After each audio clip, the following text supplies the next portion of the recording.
everyone, I welcome you all to Alina Botany classes. This is me Alina Khan and today we are dealing with another topic that is known as pedigree analysis. तो कैसे हैं आप सभी लोग? I hope आप सब अच्छे होंगे और अपनी इस विंटर वेकेशंस की मज़े ले रहे होंगे. बट बेचारे बोर्ड वाले बच्चे तो अपनी बोर्ड की प्रिपरेशन में लग रहे होंगे, है ना. तो देखो, जैसा कि आपको पता है, this channel is for BSc and MSc botany. But मेरी एक फ्रेंड है, उसके भाई ने मुझसे बोला था, रिक्वेस्ट की थी कि दीदी प्लीज़ आप पेडिग्री एनालिसिस पे वीडियो बनाओ, मुझे ये टॉपिक बिल्कुल समझ नहीं आ रहा, तो प्लीज़ आप इस टॉपिक पे वीडियो बनाओ. तो मैंने सिर्फ उसकी रिक्वेस्ट पे क्लास 12th का एक टॉपिक पेडिग्री एनालिसिस, इस पे वीडियो बनाने की सोची. ठीक है. तो अगर आपको भी कोई टॉपिक समझ नहीं आता है छोटी क्लास का, तो आप मेरी वीडियो पे कमेंट कर सकते हैं और बोल सकते हैं कि दीदी प्लीज़ इस टॉपिक पे वीडियो बनाओ, मैं ज़रूर उस टॉपिक पे वीडियो बनाऊंगी. ठीक है.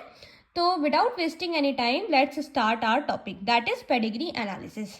तो देखो, इस वीडियो के बाद, इस वीडियो के अंत तक आपको ऐसा लगेगा कि पेडिग्री एनालिसिस से ईजी टॉपिक कोई हो ही नहीं सकता. ठीक है. और ये टॉपिक बहुत ईजी तरीके से मैं आपको समझाऊंगी, ईजी टिप्स एंड ट्रिक्स के साथ. ओके. तो देखो, पेडिग्री एनालिसिस ये जो कॉन्सेप्ट है, देखो जैसे हम बच्चे थे, जब छोटी क्लासेस में थे, तो हमारी टीचर हमको बोलती थी कि आपको एक फैमिली ट्री बनाना है, जिसमें आपकी फैमिली में जितने भी लोग हैं उन सभी के फोटोज़ पेस्ट करने हैं. सबसे पहले आपको अपने ग्रैंड पेरेंट्स का फ़ोटो लगाना है, दैट इज़ आपको अपने बाबा और अपनी अम्मा का फ़ोटो लगाना है, दादी का फ़ोटो लगाना है. उसके नीचे आपको अपनी पापा का फ़ोटो लगाना है. उसके बाद अपनी मम्मी का फ़ोटो लगाना है ना. उसके बाद अपने चाचा का फ़ोटो लगाना है, अपनी चाची का फ़ोटो लगाना है, एंड देन आपको अपने कजिन्स का और अपना फ़ोटो लगाना है. ठीक है. तो वो क्या था, वो ये था कि मतलब वो दिखा रहा था कि कैसे जनरेशन से जनरेशन चीज़ें हैं. तो देखो, पेडिग्री एनालिसिस भी एक फैमिली ट्री की तरह ही होता है. इसमें क्या होता है कि ये फैमिली ट्री हमको ये बताता है कि जो हमारे पेरेंट्स हैं उनमें जो डिसीज़ है या जो भी ट्रेट हैं वो हम में ट्रांसफ़र होंगे या नहीं होंगे. ठीक है. और वो ट्रेट कुछ भी हो सकता है, या तो वो डिसीज़ हो सकती है या फिर वो कोई भी कैरेक्टरिस्टिक फीचर हो सकता है. ये तो मेरी भाषा में हो गया पेडिग्री एनालिसिस. ठीक है. अब मैं बुकिश लैंग्वेज में आपको बताती हूँ. तो देखो, pedigree analysis is like family tree. तो पेडिग्री एनालिसिस एक फैमिली ट्री की तरह है. इसमें क्या होता है कि हम आइडेंटिफाई करते हैं डाटा को और एनालाइज करते हैं कि जो पार्टिकुलर ट्रेट है वो ट्रांसफ़र होगा या नहीं होगा एक इंडिविजुअल में, उनके ऑफस्प्रिंग में वो ट्रांसफ़र होगा या नहीं होगा, ये बताता है. तो सर फ्रांसिस गैल्टन जो थे, उन्होंने ये कॉन्सेप्ट दिया था. ओके. तो देखो, बुकिश लैंग्वेज में अगर हम देखें तो जो पेडिग्री एनालिसिस है, it is a method of studying how traits and genetic disorders are pass down through family using a family tree diagram. Okay. तो पेडिग्री एनालिसिस एक मेथड है स्टडी करने का कि कैसे जो ट्रेट्स हैं या जेनेटिक डिसऑर्डर्स हैं वो पास होंगे फैमिलीज़ में. किससे डिनोट करते हैं वो? एक फैमिली ट्री डायग्राम के ज़रिए उससे डिनोट करते हैं. तो ये हमको क्यों यूज़फुल है? ये हमारे लिए यूज़फुल है कि ये डिटरमाइन करता है ट्रेट को. That trait is of 4 types. That can be dominant, that can be recessive, that can be autosomal and that can be sex linked. So dominant means the disease gene is present in the autosome but the trait is dominant. Okay. And the recessive means the disease gene present in the autosome but the trait is recessive. Means it cannot express itself because the dominant trait will recess it. Okay. Autosomal means the disease is present in the autosome, however it can be dominant or recessive. And sex-linked, that means the trait is present in the sex but it can be but that trait can be dominant or maybe recessive. So 4 type of traits will be found which can determine the particular disease. सो देखो pedigree analysis को determine करने के लिए कुछ symbols का अपन use करते हैं. सबसे पहला सिंबल मेल का, दूसरा फीमेल का. ये अफेक्टेड मेल या affected female. This structure, this symbol shows that the mating or the marriage. This shows that the offspring in birth order 1 and the order 2nd generation. This is identical twins. This is non-identical twins. This is unknown sex, and this is for pregnancy, and this is for examined male, and this is for children, है ना. और ये वाला 22A that is for autosomal chromosome, and XX for female and XY for male. So this is whole structures or symbols are used for determine the pedigree, for analyzing the pedigree. Okay, तो देखो इन concept हमारा अब start होता है. तो देखो pedigree analysis में 4 types of disease recognise की गई थी. वो सब तो हमारा इंट्रोडक्टिव पार्ट हो गया. अब मेन वीडियो का पार्ट स्टार्ट होता है. तो देखो 4 तरीके की डिसीज जो होती हैं वो रिकॉग्नाइज की गई थी. पहली थी ऑटोसोमल डोमिनेंट, दूसरी थी ऑटोसोमल रिसेसिव, तीसरी थी एक्स लिंक्ड डोमिनेंट और चौथी थी हमारी एक्स लिंक्ड रिसेसिव. तो देखो ऑटोसोमल डोमिनेंट की पहले बात कर लेते हैं. ऑटोसोमल डोमिनेंट में कैरेक्टरिस्टिक ये है कि ये स्किप नहीं करती जनरेशन को. मतलब जो डिसीज उसके पेरेंट्स को होगी वो ही डिसीज उसके ऑफस्प्रिंग में भी होगी. अगर डिसीज उसके पेरेंट्स में नहीं है प्रेजेंट तो उसके ऑफस्प्रिंग में भी वो डिसीज प्रेजेंट नहीं होगी. ये पक्की बात है. ठीक है, तो ये जनरेशन को स्किप नहीं करती. ठीक है, जो होगी तो होगी. ये नहीं है कि हाँ अगर पेरेंट को वो डिसीज़ हो गई तो मेल को वो डिसीज़ नहीं, पेरेंट को वो डिसीज़ हो गई तो ऑफस्प्रिंग को वो डिसीज़ नहीं होगी. ऐसा नहीं है. अगर डिसीज़ पेरेंट्स को होगी दैट मीन्स पक्की बात है वो डिसीज़ उसके ऑफस्प्रिंग को भी होगी. सेकेंड पॉइंट है affected parents can have unaffected children. तो जो अफेक्टेड पेरेंट्स हैं उनके पास अनअफेक्टेड चिल्ड्रंस होंगी.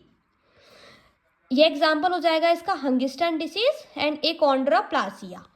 Second one is are autosomal recessive. मतलब ये जनरेशन को स्किप करेगी. मतलब ऐसा होगा कि जो डिसीज हमारे पेरेंट्स को होगी हो सकता है वो उसके ऑफस्प्रिंग को ना हो. ठीक है, और ऐसा भी हो सकता है कि अगर कोई डिसीज उसके पेरेंट को ना हुई हो बट उसके ऑफस्प्रिंग को वो डिसीज हुई हो. जैसे कि unaffected parents can have affective children. तो वो कोई डिसीज जो कि पेरेंट्स को नहीं थी पर उसके बच्चों को हो गई. तो ये disease cystic fibrosis, sickle cell disease, phenyl ketonuria में देखने को मिलती है. इसके बाद है एक्स लिंक डोमिनेंट. तो disease never transferred from father to son. ये ऐसी डिसीज होगी जिसमें डिसीज जो कि फादर से सन में कभी ट्रांसफ़र नहीं होगी. मतलब पिता से बेटे में कभी भी ट्रांसफ़र नहीं होगी. All daughters of an affected father will be affected. This is the most important characteristics of X-linked dominant. In this, the all daughters of affected father will be affected. मतलब अगर बच्ची को वो डिसीज़ होगी तो जो फादर होगा वो भी अफेक्टेड होगा. मतलब अफेक्टेड फादर की जितनी भी डॉटर होंगी वो सभी ही कैसी होंगी, अफेक्टेड होंगी. इसका एग्जांपल हो जाएगा विटामिन डी रिकेट्स.